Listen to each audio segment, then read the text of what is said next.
에스겔서 36장 22절부터 32절까지의 말씀, 저와 여러분이 한 절씩 교독합니다. 그러므로 너는 이스라엘 족속에게 이르기를, 주 여호와께서 이같이 말씀하시기를, 이스라엘 족속아, 내가 이렇게 행함은 너희를 위함이 아니요 너희가 들어간 그 여러 나라에서 더럽힌 나의 거룩한 이름을 위함이라.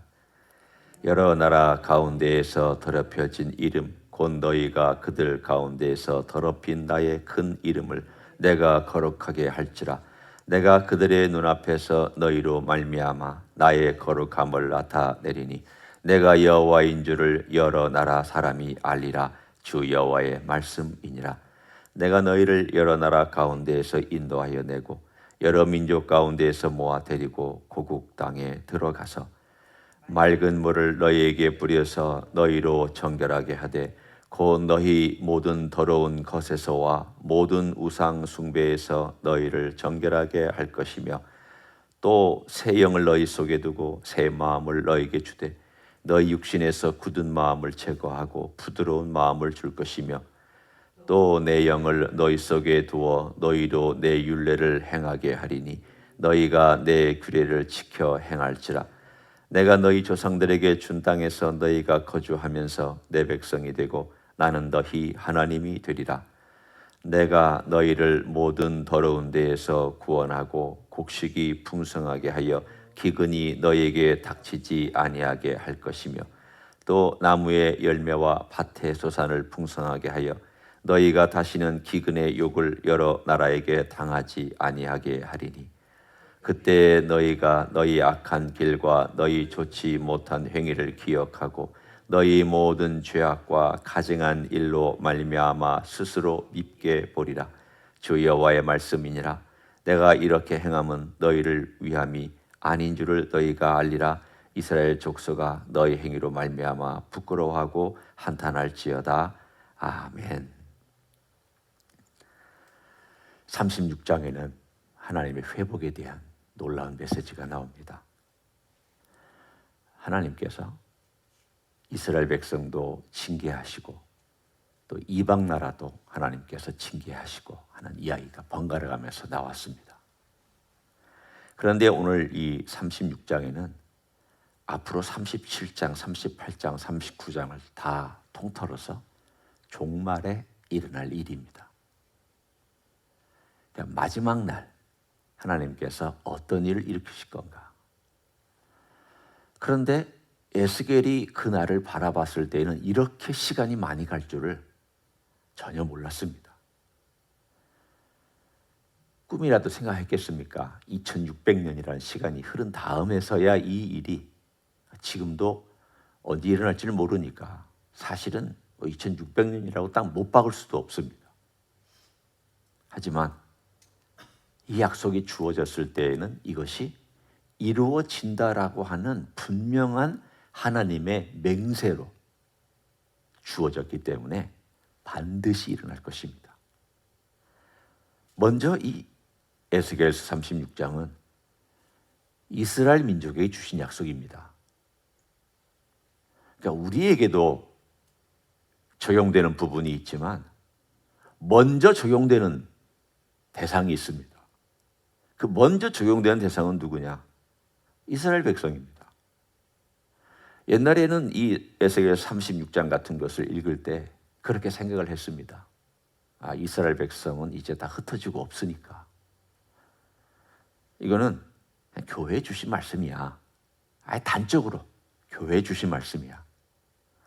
그런데 이스라엘 민족이 1948년에 나라가 건설되고 이렇게 지금 강성해지고 나니까 해석이 달라졌습니다. 물론 아직도 이거를 교회에게만 적용하는 그런 해석도 있지만 그것은 너무 협소하거나 과장된 해석입니다. 교회만 해석되는 게 아니라 이스라엘 민족에게 먼저 적용되고, 그리고 교회는 어떻게 적용되느냐, 이렇게 순서대로 봐야 합니다. 그럼 먼저 우리는 하나님께서 어떻게 이 일을 행하시는지를 봐야, 아, 하나님이 놀라운 일을 지금 행하고 계시는구나, 우리에게까지 그런 은혜가 왔구나, 이걸 알 수가 있습니다.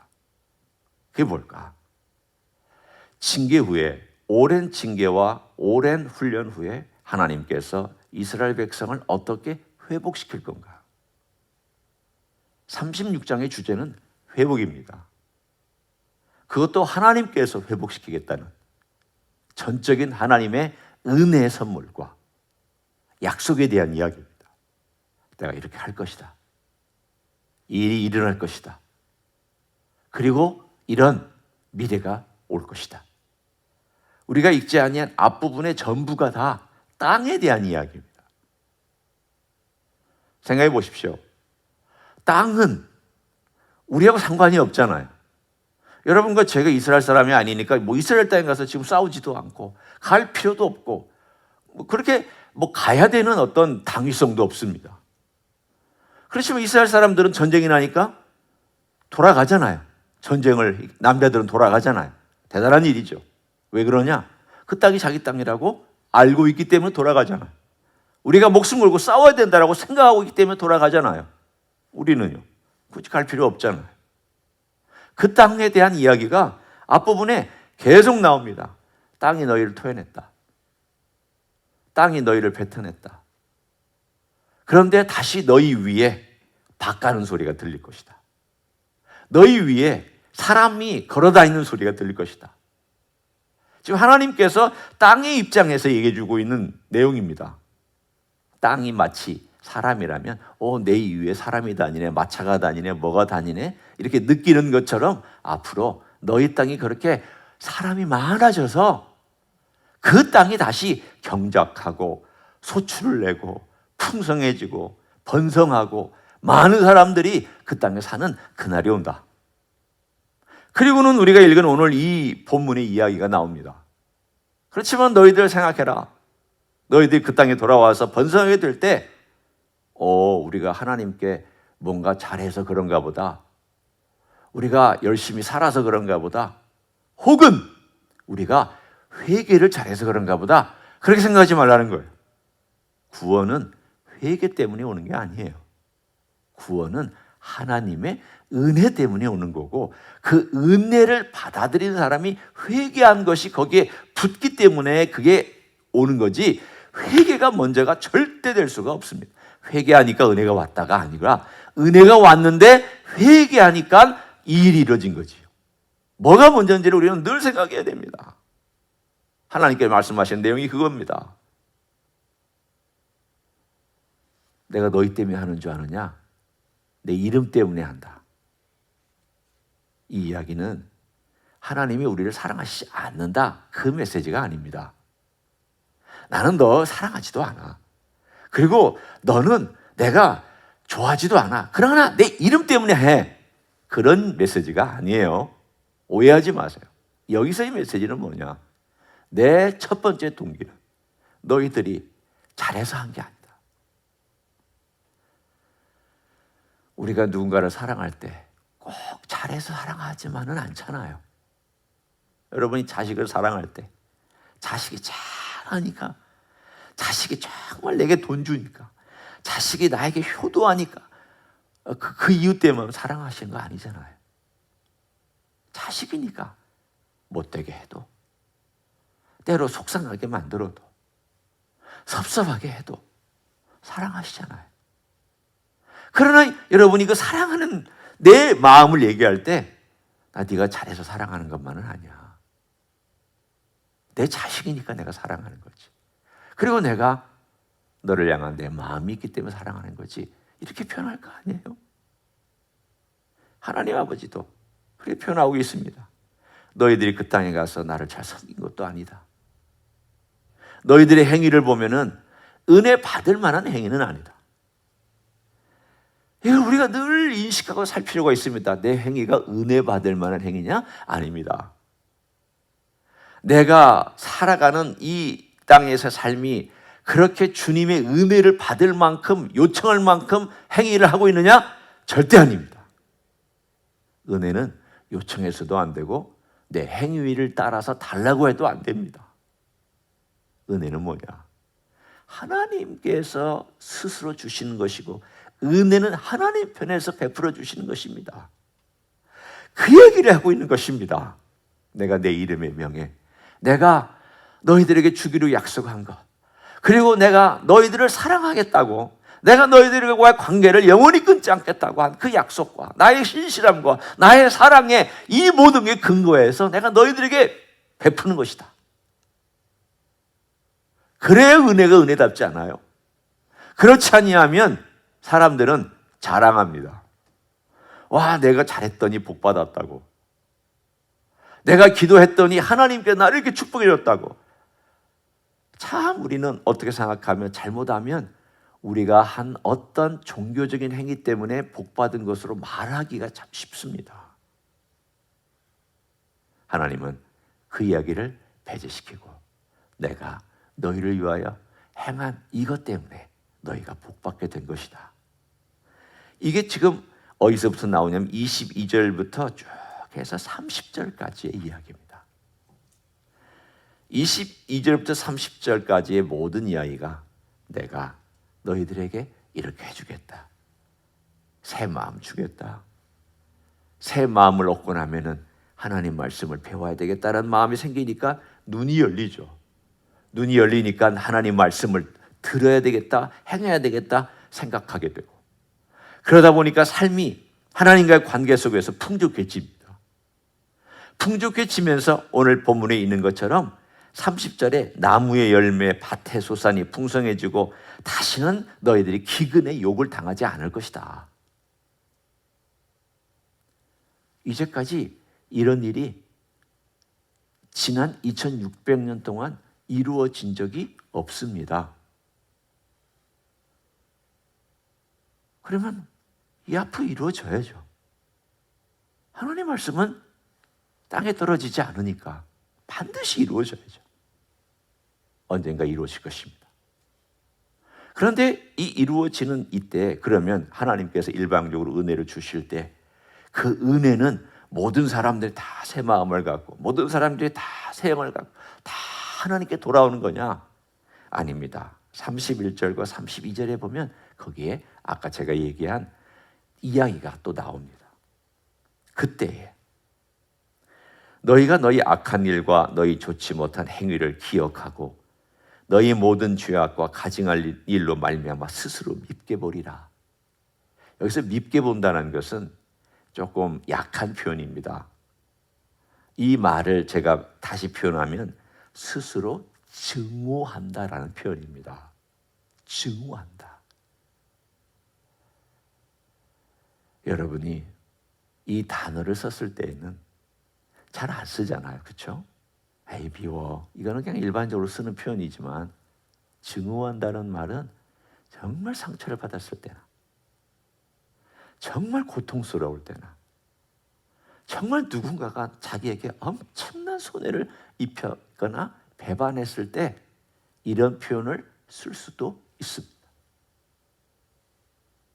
증오한다는 말은 강렬한 말입니다. 바꿔 얘기하면 자기 죄를 그동안 몰랐습니다. 예, 우리가 삶을 살면서 그럴 수 있습니다. 우리가 크리스천의 삶을 살면서 저도 지난 세월을 보면 몰라서 죄인지 몰라서 할 때가 있고요. 어떤 경우는 죄인 줄 아는데 그 심각성을 깨닫지 못해서 그럴 때가 있고요. 어떨 때는 죄인 줄 알면서 인정하지 않아서 그럴 때가 있고요. 어떨 때는 죄인 줄 알면서 이게 뭐 그렇게 대단한 거라고 생각하면서 살아왔기 때문에, 이런 여러 가지 이유들 때문에 가만히 생각해 보니까 내가 죄를 제대로 몰랐구나. 죄를 제대로 알면 어떤 그 반응이 나올까? 이 같은 반응입니다. 이스라엘 백성들이 몰랐습니다. 모르면서 지난 세월 동안 살아온 것입니다.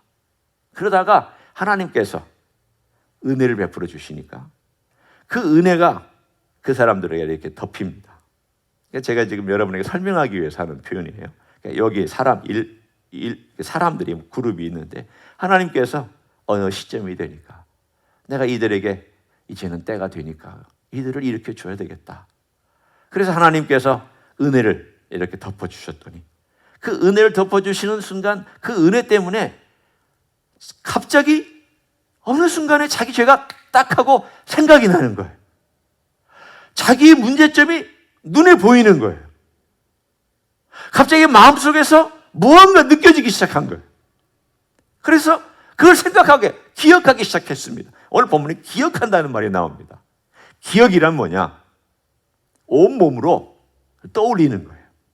그냥 머리로 어느 날 어느 시에 뭐 했다 이게 아니라 그 한 모든 행위와 동기와 동작과 그것이 가져온 결과와 그것 때문에 상처받은 이야기와 상처를 준 것과 그리고 이 모든 것들이 갑자기 이 온몸으로 기억이 되면서 우리가 하나님께 이렇게 했다고? 우리가 하나님께 이런 악한 일을 했단 말이냐? 그러면서 자기의 행위를 증오하고 자기의 과거를 증오하고 자기의 죄를 증오하는 그때가 있을 것이다. 그때가 바로 은혜 받는 때입니다. 은혜란 뭐냐? 내가 내 죄를 증오할 때, 내가 내 행위를 하나님 아버지 앞에서 정말 철저하게 비참하게 바라볼 때, 그때 은혜가 폭포수처럼 그 사람의 삶 속에 쏟아져 들어오기 시작합니다. 저와 여러분이 한번 생각해 보십시오. 언제 여러분이 그런 폭포수 같은 은혜를 받으셨습니까? 그런 때잖아요.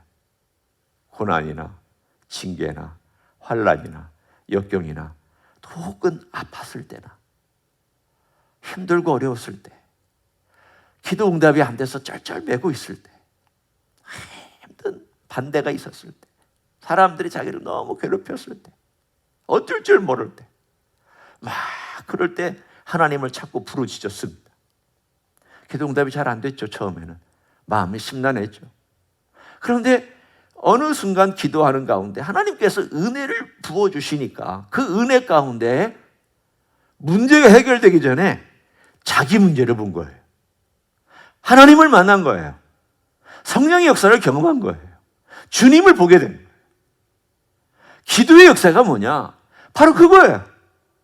문제 해결되는 것은 그 다음 차원이고 그 과정 속에서 하나님을 발견하고 나를 발견하는 거예요. 오늘 이야기가 그거 아닙니까? 하나님께서 자기 이름을 위하여 이 풍성한 은혜를 베풀었더니 사람들이 그 은혜 가운데서 새 마음을 얻어가지고 자기의 잘못된 걸 보고 막 통곡하고 애통하고 회개를 시작했더니 그 마음이 부드러워지기 시작했습니다. 분명 그렇습니다. 눈물이 없이는 부드러워지지 않습니다.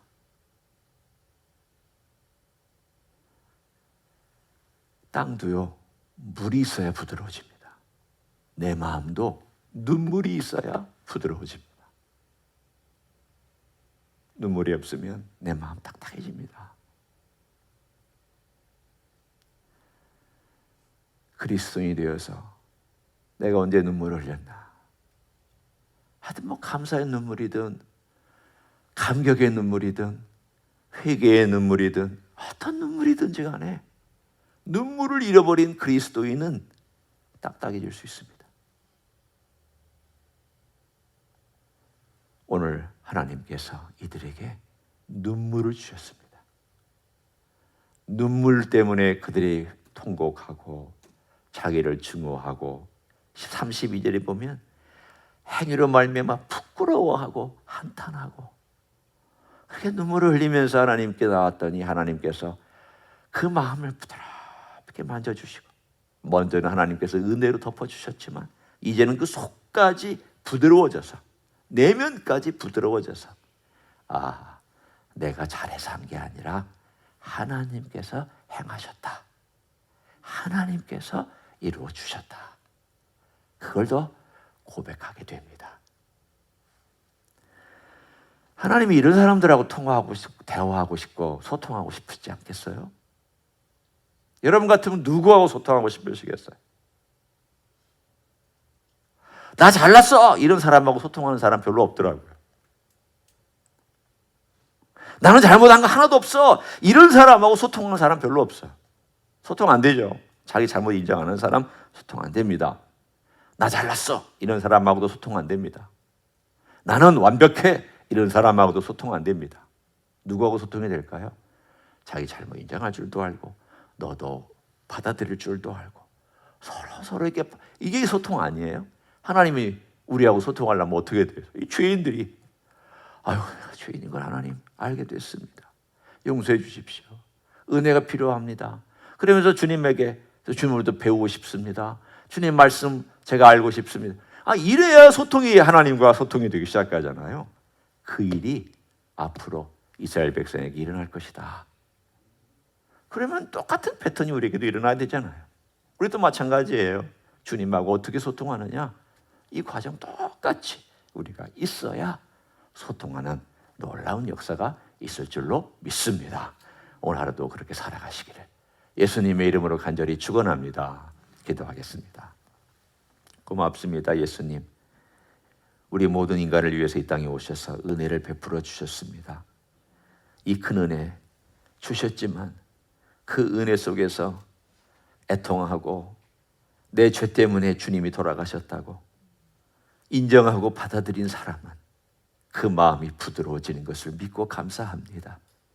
이것은 매 순간 또 우리 자신을 돌아보면서 내 행위가 이렇구나, 내 행위를 증오할 줄도 알고 내 행위가 미련하다는 것도 인정할 줄도 알고 우리 주님을 기쁘시게 하기에는 너무 턱없이 부족하다는 것을 고백할 줄 아는 그 사람이 우리 주님 앞에 나아가서 은혜를 구하는 사람인 줄로 믿습니다. 주님, 오늘도 구합니다. 주님의 은혜가 절대적으로 필요한 우리 모두가 겸손하고 낮아지고 그리고 아무것도 아닌 질그릇 같은, 깨지기 쉽고 금가기 쉬운 질그릇 같은 인생임을 고백하며 주님의 은혜와 생명을 담기를 간구하는 종들을 축복하여 주시옵소서. 이제는 우리 구주 예수 그리스도의 은혜와 하나님 아버지의 극진하신 사랑과 성령 하나님 교통하심의 역사가 오늘도 우리 하나님의 은혜, 주님의 은혜 외에는 다른 길이 없고 주님의 도우심 외에는 다른 방법이 없음을 알고 겸손하게 나의 잘난 것 자랑하지도 아니하고 나의 잘한 것 드러내지도 아니하며 그런 것들은 존재하지도 않기 때문에 인정하지도 않고 오로지 주님의 은혜를 구하는 이 자리에 참여한 모든 종들 위에와 주의 임재 이스교회 위에와 이민교회들과 한국교회들과 선교사님들 위해 이제로부터 영원히 함께 하실지어다. 아멘.